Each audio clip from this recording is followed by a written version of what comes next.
The first type of molecule that ever formed in the universe has been found in deep space. Researchers with the airborne observatory SOFIA have detected this molecule for the first time in the present-day universe.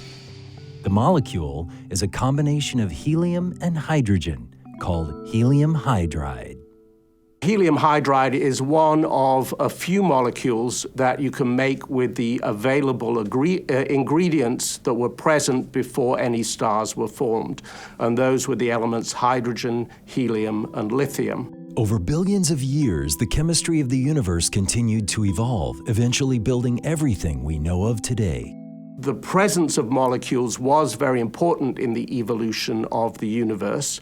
So this can be thought of as the very first step on a path of increasing complexity in our universe, starting with this very simple molecule and, of course, ending up with DNA.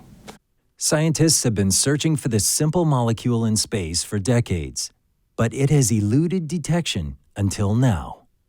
SOFIA detected helium hydride around an aging star 3,000 light-years away in the constellation Cygnus.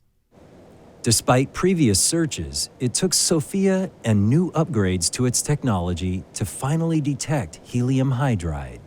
SOFIA provided a unique platform for this discovery of helium hydride molecule to happen. Unlike a space-based observatory, SOFIA lands every morning. This allows us to change instruments and upgrade instruments using the latest technology to address new questions in astrophysics. The discovery of the helium hydride molecule is a perfect example.